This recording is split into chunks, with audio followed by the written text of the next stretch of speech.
मोदी जी के नेतृत्व में देश आगे बढ़ रहा है, तो मोदी जी को रोकने के लिए किस किस प्रकार के निम्न स्तरीय प्रयास प्रारंभ हुए हैं, कैसे अफवाह फैलाई जा रही है, कैसे माहौल को दुष्प्रचार में बदलने का काम हो रहा है, कैसे अफवाह फैला करके कि कहीं बोला, जब कोई बोलता है कि साहब वो 14 यानी जो सिलेंडर, रसोई गैस का सिलेंडर 14 किलो का होता है, उसके बारे में कि साहब वो 10 किलो उसमें से खाली हो गया है, अब केवल 4 किलो मिलेगा। किस प्रकार की बचकानी हरकतें लोग करते हैं। कोई झूठी अफवाह फैला करके साहब लॉकडाउन लग जाएगा, फालतू की बकवास करते हैं। ये अफवाहबाज देश का नुकसान कर रहे हैं।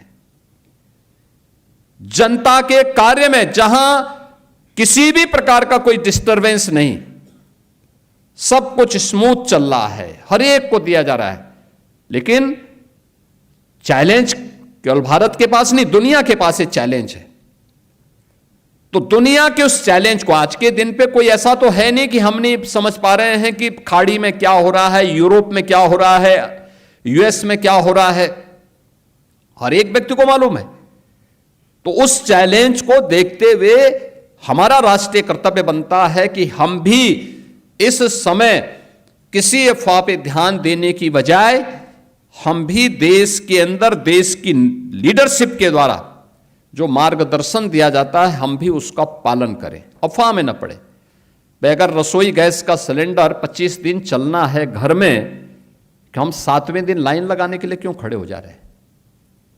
अगर हमारी गाड़ी की टंकी पूरी है और ये गाड़ी की टंकी अगले 4 दिन चल सकती है, तो हम वहां से पेट्रोल निकाल करके और क्यों फिर लाइन में खड़े हो जा रहे हैं? नहीं होना चाहिए, नहीं होना चाहिए। हमें किसी अफवाह में नहीं, जब सरकार आपके साथ खड़ी है, हर स्तर पर खड़ी है। कोविड जैसी महामारी के दौरान मोदी जी ने अपनी परवाह नहीं की, सड़कों पर उतर करके वैक्सीन दिए, हर प्रकार की सुविधाएं दी। तो फिर जब देश की लीडरशिप फ्रंट फुट पर आकर के देश को संबल दे रहा है, तो हम विश्वास खो चुके इन अफवाहबाजों के चक्कर में क्यों पड़ते हैं?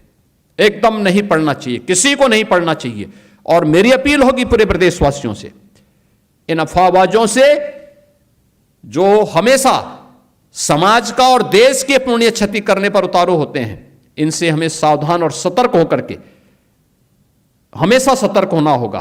क्योंकि जब ये सत्ता में थे, इन्होंने कुछ नहीं किया, न युवाओं के लिए किया, न महिलाओं के लिए किया, न अन्नदाता किसानों के लिए किया, न श्रमिकों के लिए किया, न कामगारों के लिए किया, न इंफ्रास्ट्रक्चर के लिए कोई सुविधा दी, न ट्रांसपोर्ट की कोई सुविधा दी, न अच्छे संस्थान खोले, किसी भी दिशा में प्रयास नहीं किया। और जब जनता ने उन्हें सत्ता से बेदखल कर दिया, तो अब वह स्वयं तो बेदखल हो चुके हैं, स्वयं तो विश्वास खो चुके हैं और दुष्प्रचार करके, अफवाह फैला करके पूरे समाज को गुमराह करने का कार्य भी कर रहे हैं। हमें ऐसे लोगों से सतर्क रहना होगा, सतर्क रहना होगा। क्योंकि संकट के समय, चुनौती के समय अफवाह फैला करके अव्यवस्था फैलाना भी एक प्रकार का राष्ट्रद्रोह है। और इस राष्ट्रद्रोह को किसी भी स्थिति में स्वीकार नहीं करना चाहिए और किसी भी राष्ट्रभक्त नागरिक को इस प्रकार के अफवाह को खंडन भी करना चाहिए और ऐसे लोगों की चुनौती का जवाब देने के लिए आगे आना चाहिए। कहना चाहिए वे गलत बात करते हो, कहां समस्या है, और अगर है हम सामूहिक रूप से देश के साथ मिलकर के समस्या का मुकाबला करेंगे। यही हमारी राष्ट्रभक्ति कहती है और ये हमारा दायित्व भी बनता है।